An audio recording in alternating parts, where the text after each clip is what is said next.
Сайн байцгаана хүүхдүүдээ хөнгөн атлетикийн захин хичээл эхлэхэд бэлэн боллоо. Энэхүү хичээлийн зорилго нь ахлах ангийн хүүхдүүдийн хувьд сэргээн баттгах хичээл, дунд ангийн хүүхдүүдийн хувьд шинэ мэдлэг олгох хичээл юм аа. За хүүхдүүдээ хичээлдээ идэвхтэй оролцоорой.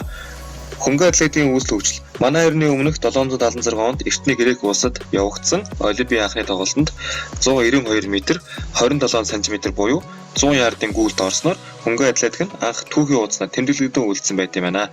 Хөнгөн атлетик нь алхалт, гүйлт, хариал шидэлтийн төрлийг агуулсан спортын хатан хан гэгддэг агуу нэгэн спортын төрөл юм аа. За энэхүү хөнгөн атлетик нь одоо холбоо нь 1912 онд үүсгэн байгуулагдаж байсан юм байна. 2011 оны байдлаар дэлхийн 243 орныг нэгтгэсэн спортын томоохон холбоо болон өргөгдсөн байна. Одоо 2020 он гэхээр энэхүү тоон улам ихсэн тодорхой. Хөнгөн атлетик нь дөрвөн төрлөөс бүрддэг. Алхалт, гүйлт, хариалт, шидэлт гэсэн энэхүү дөрвөн төрөл нь хөнгөн атлетикийг бүрдүүлдэг байна. За одоо харин бүгдээрээ дотор нь задлж авч үзье. Алхаа нь энгийн алхаа, жагсаалын алхаа, спорт алхаа, аяллаа алхаа гэсэн дөрвөн алхаа байт юм байна. За гүйлтийн талаар авч үзье. Гүйлтийн төрлүүд ойрын зайн гүйлт, дундын зайн гүйлт, холын зайн гүйлт, хэд холын зайн гүйлт, марафон, бууга, хасгалттай гүйлт, саадтай гүйлт гэсэн ийм 8 төрлөөр гүйлтийн тэмцээн уралдаан явагддаг байна. Тэгээд энэ дээр бүх зайных нь одоо тийм ээ хэмжээс километрийн бүгдийг ингээд бичсэн байна. Тэгээд та бүхэн эндээс харж бас мэдлэгээ сэргээн баттгаарай. За нам гарааны ойрын зайн гүйлтэнд бол нам гараагаар гарч гүйдэг. Тэгээд нам гараа нь гараандаа анхаар марш гэсэн 3 үндсэн командын доор одоо нам гараанаас гарч гүйдэг байна. Тэгээд энэ зурган дээр бас маш тодорхой харагдсан байна. За багш нь нам гарааны байрлалыг өөрийн биеэр үзүүлж байна. За хөлний байрлалыг бол саяны хэмжээсээр авч болдог.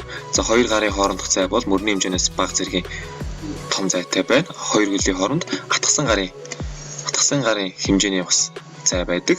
За энэхүү удаашруулсан бичлэгээс бол тодорхой харагдаж байна. За гараанда анхаар марш гэсэн командаар гүйдэг. За зориултын тэмцээн уралдааны үед бол одоо зориултын тийм ээ түлхэлтийн хоёр толгуур байдаг. Бидний хувьд болохоор тийм толгуур байхгүй учраас энэхүү хөлний тавилтаар хэмжээ аваад нам гарааны байрлалыг авч болдог байгаа. За хөлний урд хэсэг болон нөгөө хөлний өвдөг хоёр нэг шугамд огтлцох ёстой байдаг. За гараанда командаар энэ байрлалыг авна. Анхаар командын үед хөндийн төв ураг шилждэг байгаа. Дундын ба холын зайн гүйлт. Дундын зай болон холын зайн гүйлт нь нам гараанаас биш, босоо гараанаас гарч гүйдэг байна. За босоо гараа нь гараандаа марш гэсэн хоёр командтай. За тэгээ гараанаас гарах биеийн байрлалыг уг зурган дээр тодорхой харуулсан байна. За тэгээд нөгөө нэг нам гараанаас гарахтаа гүйдэг тийм түлхэлтийн тийм хоёр тулгуур өрөөсөө байдгүй. Босоо байдлаас гүйдэг тийм гараа байх нэ. За тэгээд дундын болон холын зайн гүйлтийн зайнуудыг багш нь хичээлийн ихэнх хэсэгт түрүүнд дурдсан. Та бүхэн эргэж нэг харж санаарай. За дараагийн нэгэн гүйлтийн төрөл бол мэдээж хэрэг бууга гүйлт. За өндөр хурд багийн бусад тамирчдын ойр төт байдлаас шалтгаалan савхыг нэг нэгэндээ шилжүүлэх үед хугацаа болон анхаарлаа сайн төвлөрүүлэх нь чухал байдаг. Тэр тусмаа дүрийг үржих 100 м-ийн буухад бол энэ нь маш чухал байдаг. За тэгээд бууга гүйлтэнд бол одоо саваа модыг хоёр төрлөөр дамжуулдаг байгаа. Дээш харуулна дамжуулах, доош харуулна дамжуулах гэсэн. За дээш харуулна дамжуулах нь дүрийг үржих 100 м-т савхыг дээш харуулсан байдлаа шижүүлэн өгөх ба хүлээн авч байгаа тамирчин дараагийн хүнд шижүүлэх хүртлээр түүний ишийг зөв байрлалд шижүүлэх шаардлагатай байдаг. Доош харуулна дамжуулах савхыг доош харуулсан байрлалтай хүлээлгэн өгөх нь энэ дүрийг үржих 400 м-ийн буухад илүү түгээмэл байдаг. Тэгээ өмнөх хөлбөрийг бодоход бол арай эрсдэл багтай байд юм байна. За дараагийн нэгэн гүйлтийн төрөл нь хасгалттай гүйлтийн төрөл байна. За тэгээд энэхүү зурганаас бас хасгалттай гүйлтийн техникийн талаар тодорхой харагдаж байна.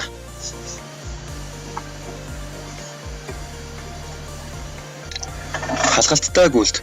За хасгалттай гүйлтийн одоо тийм ээ хаалтын суурийн өндөр нь ямар байдаг вэ гэхээр ойрын зайн гүйлтийн хувьд бол одоо энэ хүү суурь нь эрэгтэй нь 1 м 7 см, эмэгтэй 84 см байдаг бол одоо 400 м буюу түүнээс дээш хоолойн зайн гүйлтэнд одоо халхалтын өндөр нь 91 см, эмэгтэй 76 см одоо болж одоо буурдаг байх нэ. Энэ нь бол одоо нөгөө нэг ойр болон хоол зайд гүүхээрээ бол хоорондоо ялгаатай байдаг.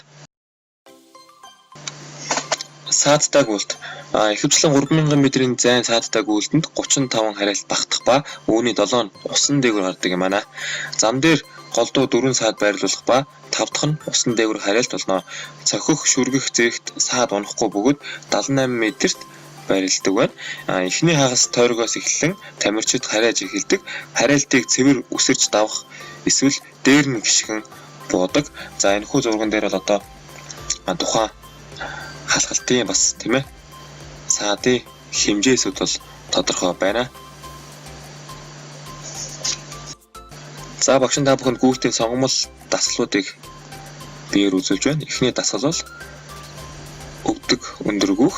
За тэгээд цээж рүү өвдөг айлуулах сайн татаж гүөх шаардлагатай. Тэгээд их биений хувьд бол одоо хийдэг урагш бүх хийх биш, арагш гэдгийг биш, яг тийм нормал буюу одоо яг тийм дундын байрлалтай гүөх шаардлагатай. За удааш унсан бичлэгээс бас харагдаж байна. Хөлний цаг хэд хол тавих шаардлагагүй. Айлуулах ойр гүгээрээ. Хоёр дахь дасгал маань бол одоо хөл арга шилбэр савж гүөх дасгал байна. За энэ хүү дасгалын үед бол гарах нэг анхаарах зүйл бол хоёр хөлний өвдгийг урагш ерөөсөө нуугалж ерөөсөө болдгоо. Их биетэй адилхан нэг шугамд байлгуул илүү үр дүнтэй байдаг. За удааш унсан бичлэгээс бол тодорхой харагдаж байна.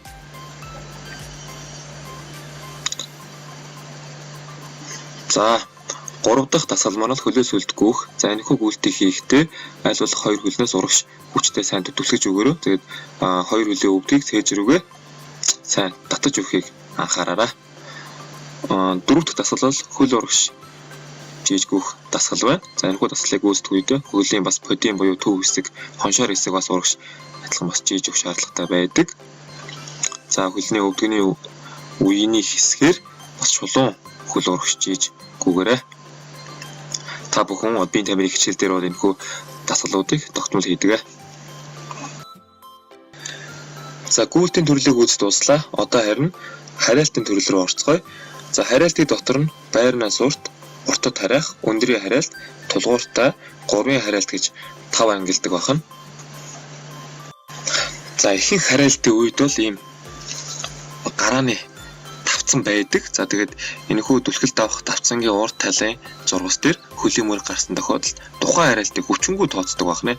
Хүүхдүүд та бүх маань энэ хүү зурган дээрх хөлийн байрлалыг сайн анхааралтай ажиглаарай. Дараагийн хариалт уртын хариалт. За уртын хариалтыг бол энэ зурган дээр хараад та бүхэн техникүүдийн савсаа хараад аваарай. За дараагийн зурган дээр бүр илүү дэлгэрэнгүй бас техникүүдийг бол оруулж өгсөн байгаа. За уртын хариалт үед бол хоёр хөлнөөс харайдаг. Хоёр хөлнөөс харайх нь байрнаас уртын хариалт байдаг. За уртын хариалт бол нэг хөлнөөс харайдаг байна.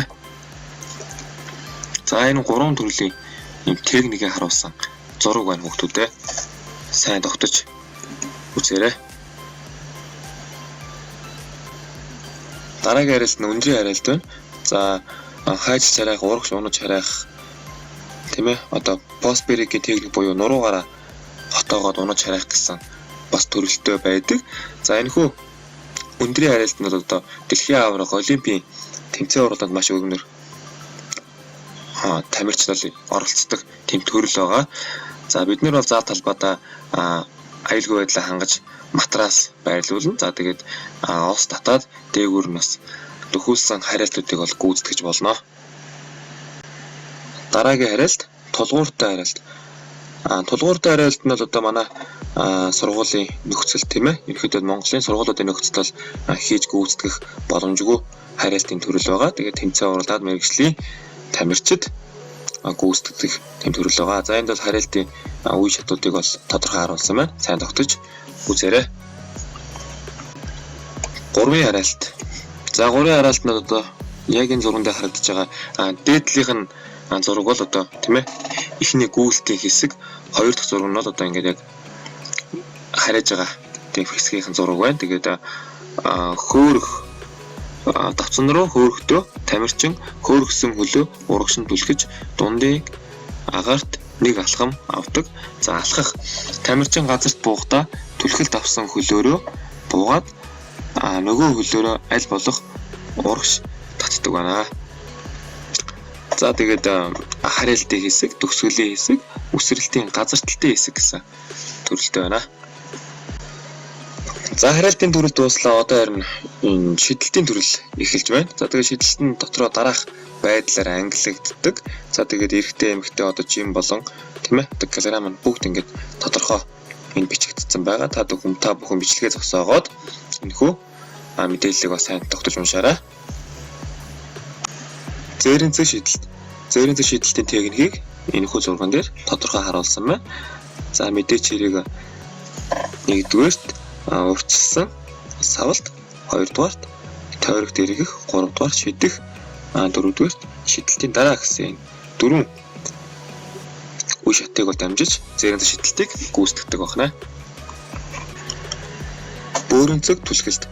За бөөрөнцөг түлхэлт нь бөөрөнцөг гаргалт, эргэлт, түлхэлт гэсэн 3 үе шатыг дамжиж бөөрөнцөг түлхэлтийн техникийг гүйцэтгэдэг байна. Жад шидэлт. Жад шидэлт нь хөл солбох, татах, эхлэх, шидэх гэсэн 4 үе шатыг дамждаг байна. За тэгээд энэхүү шидэлтийн төрлүүд нь олимп дэлхийн аваргын тэмцээнүүдэд бол маш түгээмэл оролцдог төрөл юм аа. За энд дүүгүр шидэлтийн техник болон хувцас хэрэглэлийг бол бас илэрхийлсэн зураг болон бичвэрүүд байна. Та бүхэн бас бичлэгээ зогсоогоод сайн тогтож уншаарай. За ингээд шидэлтийн төрөл дууслаа. Тэгээд ийм шидэлтийн төрөл байдаг гэдгийг та магадгүй мэддгүй байсан бол одоо ингээд мэддэг болж байна. За одоо харин бүгдээрээ 10 төрөлт рүү орцгоё. За одоо харин бүгдээ 10 төрөлт тэмцээний талаар авч үзье. Тэгээд дараах 10 төрлөөр тамирчид 2 хоногийн турш өрсөлддөг. Мэдээж тамирчин өнөөсөө энэ хамгийн их дэсвэр төвчээр хүч чадал тийм ээ бүх зүйлийг шаарддаг ийм спортын төрөл байдаг. Тэгээд энэ зурган дээр байгаа 10 төрлөөр хоорондоо өрсөлддөг байна. Тэгээд ойрын зан гүйлт 400 метрийн гүйлт гэж бас байгаа. Тэгээд тэрний зураг нь бол байхгүй байх шиг байна.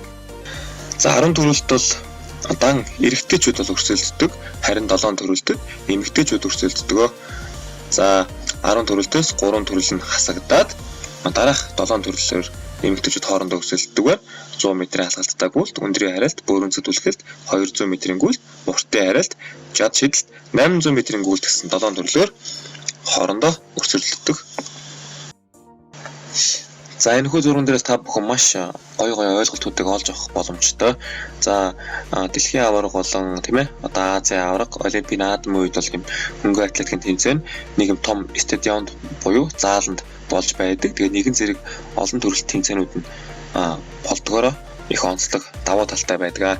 За жишээ нь 1-р зурган дээр бол одоо цааттай гүйлтийн тийм ээ одоо нөгөө устай саадна байна. Тэгээд энэхүү саад нь бол энэ тойрог энэ улаан тийм ээ гүйлтийн зам дээр бол байрладаг байгаа. За 2-р зурган дээр бол одоо дүүгүр шидэлт болон зээрэнцэг шидэлтийг бол илэрхийлсэн тийм ээ тийм зураглал байна. Энд бол тэмцээн уралдаан бас давхар болж идэг.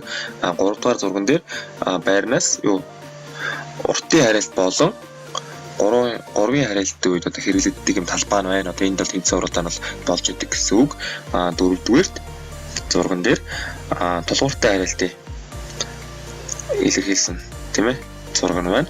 5-р болохоор өндрийн харилтыг харуулсан зураг нь байна. За тэгээд 6-7-д жад шидэлт болон бөөрөнцөг түлхэлтийн талбайг бас харуулсан байна. За ийм гайхалт одоо ингээд тойроод энэ гүйлтийн замаар нь тэмцээн уралдаанууд нь бас болж идэг. Одоо 3000 м-ийн гүйлт, 5000 м-ийн гүйлтүүд нь 100 м, 200 м, дөрвийг үржих нь 100, дөрвийг үржих нь 400 гэх мэт гүйлтүүд бол ингээд энэ тойрог замд бол бас давхар болж идэг. Бусад спортоос онцлог байж чаддаг. За хүүхдүүдээ бид нар өнөөдрийн хөнгөн атлетикийн захим хичээлээр энэхүү спортын талаар дэлгэрэнгүй ойлголттой болж чадсан гэдэгт итгэлтэй байна. ингээд энэхүү хичээлээр юу ойлгосон? Энэхүү захим хичээлийн санал сэтгэгдлийн талаар өөрийнхөө ойлголтыг базаад тэмдэглэл хөтлөөрөө. За тэгээд тэрхүү тэмдэглэлээ танаа ингээд биеийн тамирын хичээл ордог багштай шалгуулад үнэлгээгээ аваарай. Ингээд та бүхэндээ амжилт хүсье.